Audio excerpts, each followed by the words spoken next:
Good morning everyone. Today we discuss about conservation law. हमने last lecture में भी law of conservation पढ़े थे कि हम कोई भी रिएक्शन है उसको कैसे अलो और फॉरबिडन डिफाइन कर सकते हैं।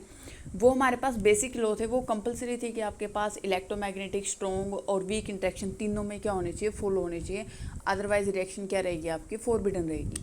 अब नेक्स्ट है मेरे पास लो इस टाइप से है कि मेरे पास वो डिफाइन करेंगे कि मेरे पास स्ट्रॉन्ग इंटरेक्शन में, ये वीक में, या फिर मेरे पास स्ट्रॉन्ग और वीक दोनों में, या फिर इलेक्ट्रोमैग्नेटिक में, मतलब इनके बेस पे हम आगे डिफाइन कर पाएंगे कि मेरे पास रिएक्शन कौन सी है, स्ट्रॉन्ग है एक्चुअली, या फिर वीक इंटरेक्शन है, या फिर आपके पास इलेक्ट्रोमैग्नेटिक इंटरेक्शन है। हमारे पास इसमें जो लॉज हैं वो मेरे पास है आइसोस्पिन, पैरिटी, स्ट्रेननेस, चार्ज कंजुगेशन और टाइम रिवर्सल। सबसे पहले हम आइसोस्पिन की बात करते हैं। आइसोस्पिन मेरे पास नॉर्मली अगर मैं बात करूँ तो जो न्यूक्लियाई है, मेरे पास न्यूक्लियस है, उसकी स्पिन होगी, ठीक है। लेकिन मेरे पास यहाँ पे जो आइसोस्पिन है ये बोले मेरे पास एक टाइप से नॉर्मल न्यूक्लियर रिएक्शन में बोल देंगे तो टोटल इलेक्ट्रिक चार्ज क्या होगा, कोई भी रिएक्शन है उसमें इलेक्ट्रिक चार्ज हम कंजर्व लेके चलते हैं, चाहे पार्टी मतलब कंजर्व कराना होता है हमें, चाहे मेरे पास उस पर पास पॉजिटिव चार्ज है, नेगेटिव चार्ज है, या फिर थर्ड वन पॉसिबिलिटी है कि मेरे पास क्या होगा, वो न्यूट्रल होगा, ठीक है। जैसे इलेक्ट्रॉन है, इलेक्ट्रॉन पे क्या होगा, नेगेटिव, पॉजिट्रॉन पे क्या होगा, पॉजिटिव, और न्यूट्रॉन की बात करें तो मेरे पास चार्ज कौन सा होगा, आपके पास न्यूट्रल चार्ज होगा। ये बोले हमारे पास क्या होगा, एक क्वांटम नंबर डिस्कवर किया है जो मेरे पास क्या करेगा, चार्ज को डिफाइन करेगा, जिसको हम क्या बोल रहे हैं, आइसोस्पिन बोल रहे हैं। ये डिपेंड करेगा ट्रिपले मतलब उसकी मल्टीप्लेट की फॉर्म पे, कि मेरे पास जैसे न्यूक्लियॉन्स हैं, न्यूक्लियॉन्स क्या होंगे, पेयर की फॉर्म में। उसके बाद पायन्स है, पायन्स का पेयरिंग किस में, 3 में है ना, तो उसको हम ट्रिपलेट बोल रहे हैं। ऐसे ऐसे मेरे पास ये बोल रहे हैं मेरे पास क्या होगा, इनका जो ट्रिपलेट आया, जैसे पायन्स है, पाई पॉजिटिव, पाई नेगेटिव, पाई जीरो, इनका जो मास है वो भी क्या होगा, स्लाइटली डिफरेंट होगा। मतलब जो आइसोटॉप्स हैं ये में भी आइसोटॉप कंसिडर करेंगे, इनका चार्ज और मास क्या होगा, स्लाइटली क्या होगा, डिफरेंट होगा। चार्ज तो सबका पता है, पाई नोट का चार्ज 0 होगा तो पाई पॉजिटिव का चार्ज क्या होगा, 1 होगा, और पाई नेगेटिव का क्या होगा, -1। मतलब यूनिटी से क्या कर रहा है, चार्ज आपके पास वेरी कर रहा है। यहाँ पे तीनों का क्या होगा, चार्ज आपके पास डिफरेंट होगा। अब हमने बोला था यहाँ पे मल्टीप्लेट नंबर के बेस पे इसको डिफाइन करेंगे, तो मल्टीप्लेट नंबर होगा क्या, मल्टीप्लेट नंबर क्या होगा, डिफाइन करेगा, जैसे मेरे पास न्यूक्लियॉन्स हैं, न्यूक्लियॉन्स में मेरे पास क्या होगा, प्रोटॉन, न्यूट्रॉन, तो इसकी मल्टीप्लेट 2 है। पायन्स है, पायन्स में क्या, पाई पॉजिटिव, पाई नेगेटिव, पाई जीरो, तो इसकी मल्टीप्लेट क्या होगी, 3। कायन्स में क्या होगा, के नोट और के पॉजिटिव, और दूसरे तो इसके एंटी पार्टिकल है ना, तो इसकी मल्टीप्लेट कितनी होगी, आपके पास 2 होगी, ठीक है। ईटा है, ईटा में जो मेरे पास क्या होगा, सिंगल ही है तो 1 होगी। सिग्मा है, सिग्मा के मेरे पास क्या हो गए, 3 है, तो मेरे पास क्या होगी, उसकी भी क्या होगी, sigma positive, sigma negative, sigma note, तो मल्टीप्लेट क्या होगी, 3। अब इस मल्टीप्लेट की हेल्प से हमें क्या निकालना है, इसके आइसोस्पिन निकालनी है। तो इसने यहाँ पे फॉर्मूला दे रखा है m=2i+1, तो मेरे पास मल्टीप्लेट हमें पता होगी तो हम इजीली क्या कर सकते हैं, इसकी आइसोस्पिन फाइंड आउट कर सकते हैं। तो यहाँ पे आई तो होगी आइसोस्पिन, जो मेरे पास क्या होगा, वैसे भी आइसोस्पिन आपका जो न्यूक्लियाई है उसका टोटल एंगुलर मोमेंटम डिफाइन करती है आई से, ठीक है।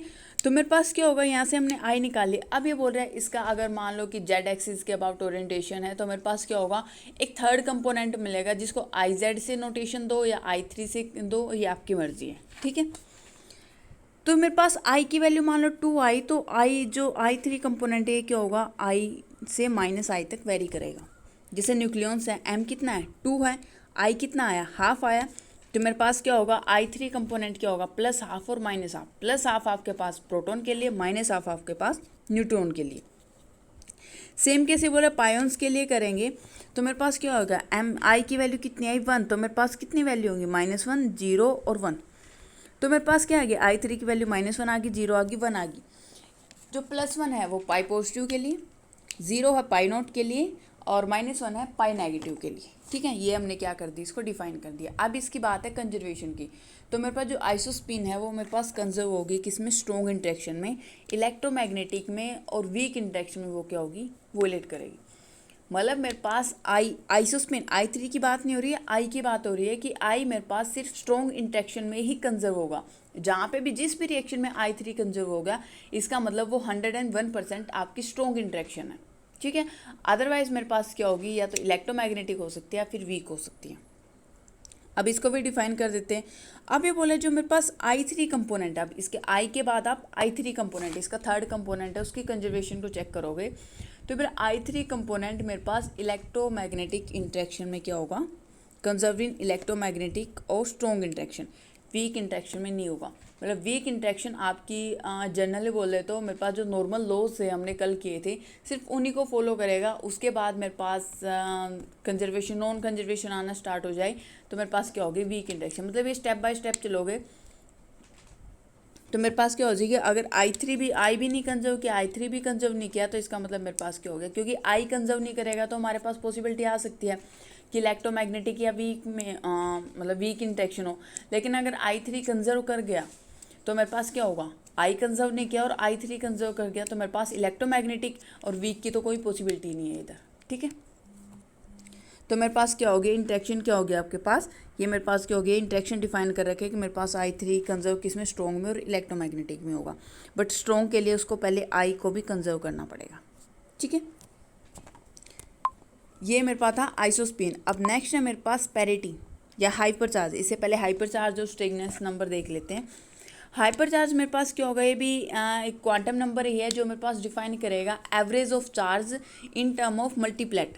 मतलब जो एवरेज है वो पार्टिकल का मल्टीप्लेट ग्रुप की फॉर्म में डिफाइन करा है। जैसे मेरे पास ये आ गया टोटल चार्ज डिवाइड बाय उसकी मल्टीप्लेट। जैसे मेरे पास हाइपर चार्ज निकालना, हमने एवरेज चार्ज क्यों बार निकालना है, एक टाइप से एवरेज चार्ज ही है ऑफ न्यूक्लियन। न्यूक्लियन की मल्टीप्लेट कितनी थी, हाफ थी, सॉरी हाँ ठीक है, न्यूक्लियंस में मेरे पास क्या आएगी, हाफ। उसकी मल्टीप्लेट के पास जो वैल्यू आएगी मेरे पास क्या आएगी, I3 जो कंपोनेंट आएगा क्या आएगा आपके पास, हाफ आएगा। और मेरे पास जो चार्ज है वो क्या होगा, 1 और 0, क्योंकि प्रोटॉन का 1 है और न्यूट्रॉन का आपके पास चार्ज 0। तो मेरे पास क्या आ जाएगा, क्यू, मेरे पास जो बार है हाफ आ जाएगा। या फिर डायरेक्ट हमें निकालना हो तो Q is equal to I3 plus Q bar से निकाल सकते हो। ठीक है, चार्ज है प्रोटॉन का किसके इक्वल होगा, क्यू किसके इक्वल, ये तो मेरे पास क्यू बार किसके इक्वल आ गया, हाफ के इक्वल। तो मेरे पास किसके इक्वल हो जाएगा, हाफ प्लस हाफ क्योंकि डिवाइड बाय में मल्टीप्लेट है ना, तो मल्टीप्लेट कितनी आई थी हमारे पास, 2 आई थी। और चार्ज मेरे पास प्रोटॉन का 1 है, न्यूट्रॉन का 0 है, तो 1/2 आ जाएगी आपके पास। ठीक है, ये समीशन सिर्फ क्यू आई के इक्वल है, एम के ऊपर नहीं है। एम की वैल्यू मेरे पास न्यूक्लियन के केस में आपकी 2 होगी। तो मेरे पास यहाँ से क्या हो गया, चार्ज और प्रोटॉन ये बोले क्यू की वैल्यू निकालनी है तो I3 प्लस क्यू बार। हमने प्रोटॉन के लिए I3 की वैल्यू कितनी है, हाफ, और न्यूट्रॉन के लिए -हाफ। और क्यू बार की वैल्यू क्या है, हाइपर चार्ज की वैल्यू हाफ है। तो मेरे पास चार्ज कितना आ गया, 1। अगर न्यूट्रॉन के निकाल ले तो चार्ज कितना आ गया, 0। ये बोले जो मेरे पास क्यू इजकल टू 1 आया है, मेरे पास डिफाइन करेगा कि आपके पास I3 और एवरेज चार्ज क्या है, अलाइन है, पैरेलल। लेकिन अगर मेरे पास न्यूट्रॉन के केस में 0 आया, वो डिफाइन करेगा ये दोनों अलाइन है क्या, एंटी पैरेलल। ये आ गया आपके पास। जैसे इसने अलाइनमेंट शो कर रखी है कि ये पॉजिटिव है, मेरे पास क्या होगा अपर, ये डाउन। तो मेरे पास ये क्या है, अलाइनमेंट इनकी क्या होगी, एंटी पैरेलल। ठीक है, अब नेक्स्ट है सेम केस इसने पायोन्स के लिए कर रखा है। तो पायोन्स में मेरे पास क्या होगी, तीनों की पाई पॉजिटिव, पाई नोट और पाई नेगेटिव, तीनों की अलग अलग ओरिएंटेशन आएगी। क्योंकि पाई पॉजिटिव के चार्ज +1 है, पाई नेगेटिव पे चार्ज -1 है और पाई नोट पे चार्ज आपका 0 है। +1 और -1 दोनों एक दूसरे के अपोजिट शो करेंगे। तो मेरे पास इसकी ओरिएंटेशन अगर इस टाइप से है तो इसकी क्या होगी, इसकी अपोजिट। और ये पाई नोट की ओरिएंटेशन इन दोनों से क्या हो जाएगी, डिफरेंट हो जाएगी आपके पास। तो मेरे पास जो हाइपर चार्ज है उसको वाई से नोटेशन देते हैं, वो किसके इक्वल होगा, 2 × एवरेज चार्ज ऑफ मल्टीप्लेट के। ठीक है, या फिर क्यू बार की फॉर्म में डिफाइन करूँ मैं इसको, या फिर हम जनरल लिख सकते हैं I3 की फॉर्म में डिफाइन करना हो तो हमने क्या लिखा था, Q is equal to I3 plus Q bar. तो मेरे पास क्यू किसके इक्वल आ जाएगा, I3 प्लस y/2 के इक्वल आ जाएगा। अब इसकी भी कंजर्वेशन की बात करें तो मेरे पास हाइपर चार्ज भी स्ट्रॉन्ग और इलेक्ट्रोमैग्नेटिक इंट्रैक्शन में ही कंजर्व होगा। वीक इंट्रैक्शन में आपका हाइपर चार्ज भी कंजर्व नहीं होगा। जैसे मेरे पास इसने रिएक्शन दे रखी है, प्रोटॉन प्लस प्रोटॉन, डेल के नोट, पी और पाई नोट, इन सब का हाइपर चार्ज या तो निकाल सकते हो या फिर आपको जो टेबल दी गई थी उसमें है सबके हाइपर चार्ज की वैल्यू है। ईजी रहेगा कि मतलब सबके ना याद हो, एक ट्रिकी फॉर्म में याद कर लेना, या फिर मेरे पास क्या होगा, यहाँ से वैल्यू फाइंड आउट कर सकते हो इनकी, क्योंकि I3 कंपोनेंट वगैरह इनसे वैल्यू निकाल सकते हो। प्रोटॉन का हाइपर चार्ज कितना है, 1 है। प्रोटॉन दोनों साइड प्रोटॉन है। के नोट का हाइपर चार्ज नोट 0 है, sorry sigma naught, del naught का सिग्मा के नोट का कितना 1 है, पी का 1 है, पाई पॉजिटिव का क्या आपके पास 0। तो डेल वाई क्या हो गया, दोनों साइड क्या हो गया।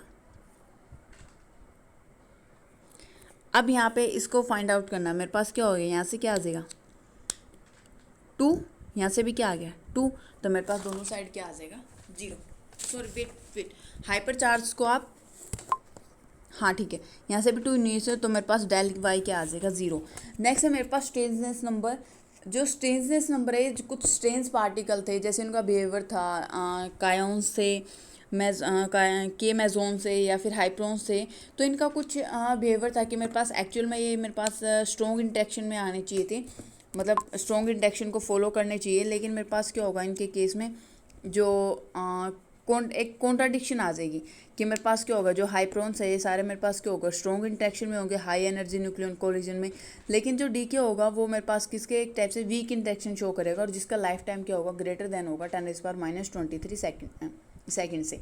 तो इसलिए मेरे पास क्या होगा, इनके लिए एक नंबर ड्राइव किया था स्ट्रेंजनेस नंबर, उसके बेस पे मेरे पास रिएक्शन को अलाउ और फॉरबिडन शो कर सकते हैं। जो एस है मेरे पास ये डिफरेंस होता है किसका, हाइपर चार्ज का और बायरोन नंबर का। तो मेरे पास एस किसके इक्वल आ जाएगा, वाई माइनस बी के इक्वल, ठीक है। तो मेरे पास यहाँ से वाई किसके इक्वल आ गया, बी प्लस एस भी लिख सकते हो, और मेरे पास वाई की जगह बी प्लस एस पुट करोगे तो मेरे पास क्या हो जाएगा, हाइपर चार्ज वाला जो क्यू की वैल्यू हाइपर चार्ज में निकाली थी वो फॉर्मूला चेंज हो जाएगा, वहाँ पे पुट करेंगे तो मेरे पास क्या आ जाएगी, ये वैल्यू आ जाएगी। अब इसके अगर हम स्ट्रेंजनेस नंबर की बात करें, के पॉजिटिव चार्ज कितना है 1, आइसोस्पिन कितनी होगी I3 कंपोनेंट, क्योंकि मेरे पास ये क्या था डबलेट में था 2 था, एम इसकी 2 थी, तो मेरे पास प्लस हाफ और माइनस हाफ, तो मेरे पास के पॉजिटिव के क्या आएगी आपके पास हाफ। बायरोन है नहीं ये, तो मेरे पास बायरोन नंबर 0, तो मेरे पास एस की वैल्यू क्या आ गई +1। सेम इनके लिए करेंगे तो मेरे पास एस की वैल्यू आ गई -1। हाइप्रोन्स जो मेरे पास कैसाई हाइप्रोन्स है, इसके लिए अगर आप करोगे तो आपके पास वैल्यू आ गई कितनी -2।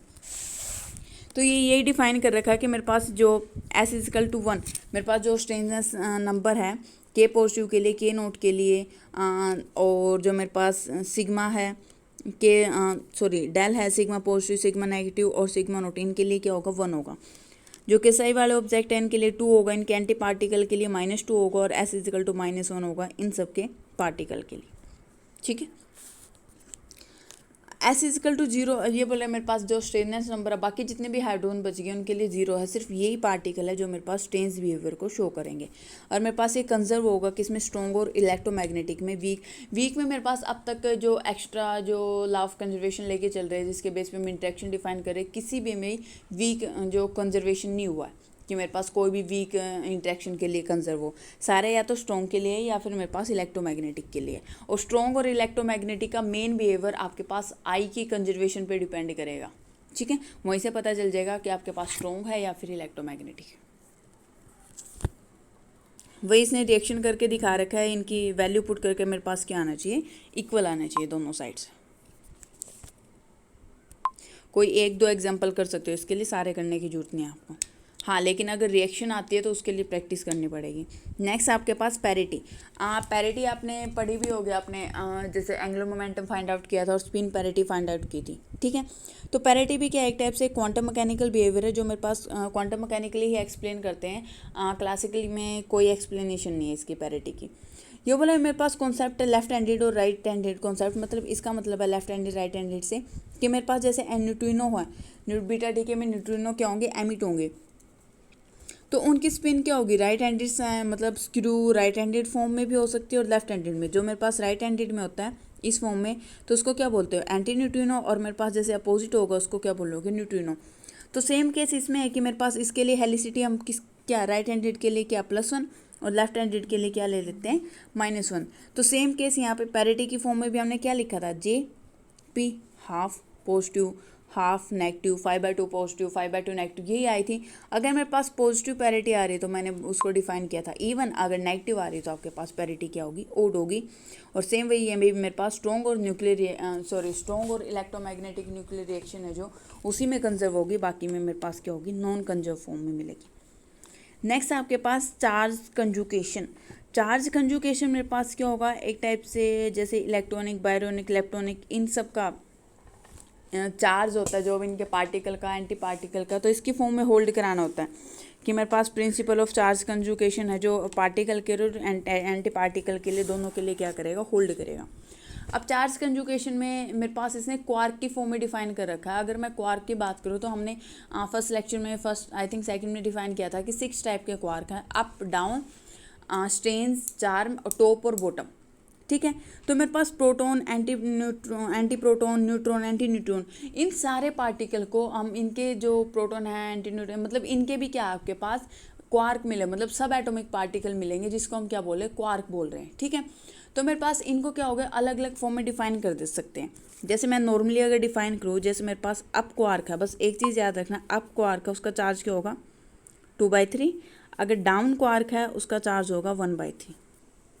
ठीक है, अगर मैंने इनके ऊपर बार लगा दिया तो मेरे पास चार्ज क्या हो जाएगा, प्लस से माइनस में चेंज हो जाएगा। ठीक है, मतलब एक टाइप से क्वार्क के एंटी क्वार्क आ जाएंगे आपके पास। इनके बेस में मतलब अप और डाउन क्वार्क से मेरे को प्रोटॉन और न्यूट्रॉन बनाना। अब मेरे पास प्रोटॉन पे चार्ज कितना है, +1। तो मेरे को देखना है इन दोनों को मैं या इनके एंटी पार्टिकल को किस फॉर्म में कंबाइन करूँ कि आपके पास क्या मिल जाए, प्रोटॉन मिल जाए और सबका चार्ज ऐड होके क्या आए, 1 आए। जैसे इसने ले रखा यू यू और डी, यू और यू 2/, मतलब यू और यू मतलब 2/3 + 2/3 कितना हो गया 4/3, और डी पे कितना -1/3, तो 4/3 - 1/3 कितना हो गया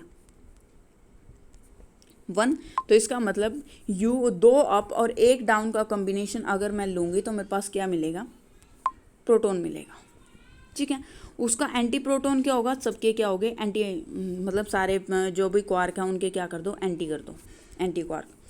सेम केस न्यूट्रॉन में इसका अपोजिट होगा, 2 डाउन मिलेंगे हमेशा और 1 अप मिलेगा। ठीक है, ये आपके पास प्रोटॉन और न्यूट्रॉन का क्वार्क की फॉर्म में डिफाइन कर रखा है। तो ये क्या मेरे पास एक टाइप से फॉर्मेशन है किसकी, प्रोटॉन की, एंटी प्रोटॉन की, न्यूट्रॉन की, एंटी न्यूट्रॉनों की, बाय चार्ज कंजुगेशन। तो यही जो कॉन्सेप्ट है कि मेरे पास अलग अलग जो क्वार्क के हेल्प से हमने जो फॉर्म किए, proton, anti proton, neutron, anti neutron, तो इस कॉन्सेप्ट को आप चार्ज कंजुगेशन की फॉर्म में ही डिफाइन करोगे। ठीक है, अब इसने जैसे रिएक्शन कंसिडर कर ली, तो इस रिएक्शन में हमें चार्ज कंजुगेशन वही सेम है कि हमें क्या करना है, पार्टिकल और एंटी पार्टिकल मतलब कंजर्व करके दिखाना। और चार्ज कंजुगेशन में अब तक तो हम ऐड कर रहे थे ना, इसमें क्या होगा, मल्टीप्लाई होगा यहाँ पे, कि मेरे पास इसका चार्ज, इसका और इसका, मेरे पास क्या होगा यहाँ पे मल्टीप्लाई होगा। ठीक है, ये चीज़ याद रखना, इसमें क्या होगा, उनमें एडिटिव नेचर था, इनमें मल्टीप्लाई नेचर है।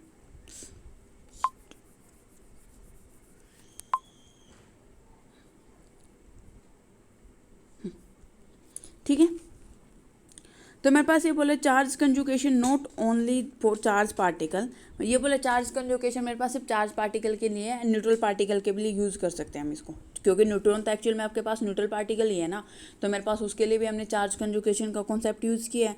तो मेरे पास न्यूट्रॉन है, एंटी न्यूट्रिनो है, इनके लिए मेरे पास क्या होगा, चार्ज कंजुगेशन को यूज़ कर सकते हैं। मेरे पास क्या होगा, neutrino is electrical neutral, but anti particle है जो वो क्या होगा, न्यूट्रॉन से डिफरेंट होगा। सेम इलेक्ट्रॉनिक चार्ज है, मतलब उसमें भी क्या होगा, इलेक्ट्रॉन नंबर जैसे पार्टिकल का अलग होता है और एंटी पार्टिकल का अपोजिट साइन होता है, तो डिफरेंस तो होगा ना उनका कुछ भी।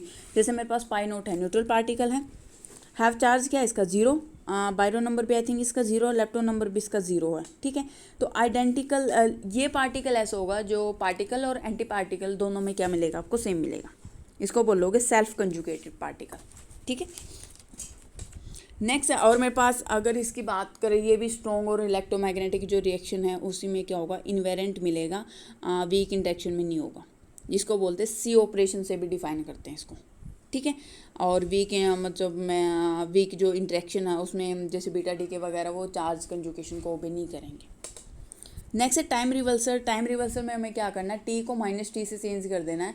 तो मेरे पास क्या होगा, जो भी आपके पास मतलब मोशन हो रहा होगा, इक्वेशन ऑफ मोशन हो गया, फिर कोई भी एलिमेंट पार्टिकल होगा, उसका क्या आ जाएगा आपके पास, कॉम्प्लेक्स कंजुगेट आ जाएगा एक टाइप से। मतलब जैसे वेव फंक्शन की फॉर्म में डिफाइन करोगे, उसका क्या होगा यहाँ पे कॉम्प्लेक्स कंजुगेट आ जाएगा। ठीक है, तो मेरे पास ये जितने भी मतलब एक टाइप से time reverse process of motion को डिफाइन किया है इसने। तो मेरे पास valid equation of motion system concept, ये मेरा इक्वेशन ऑफ मोशन के लिए क्या हो गया, ये वैलिड हो गया आपके पास। All the non fundamental equation of motion are invariant, ये बोले जितनी भी फंडामेंटल इक्वेशन ऑफ मोशन होगी सारे टाइम के अकॉर्डिंग क्या होगी मेरे पास, इन्वेरेंट होगी, सिर्फ किसको छोड़ के, वीक इंटरेक्शन को छोड़ के। ये आपके पास क्या था, टाइम रिवर्सल कॉन्सेप्ट। ठीक है, सी को C operation, P parity operation, T time consumer, मतलब हमें क्या करना है, charge conjugation, parity, strangeness number, hyper charge, और मेरे पास क्या आए थे इसमें आइसोस्पिन, इन सबको आइसोस्पिन और I3 थर्ड कंपोनेंट इसका, इन सबको कंजर्व कराने, इसी बेस पे हमें डिफाइन करना होता है कि आपके पास कौन सी इंटरेक्शन है। ये मेरे पास क्या थे, कंप्लीट हो गया आपके पास law of conservation of elementary particle.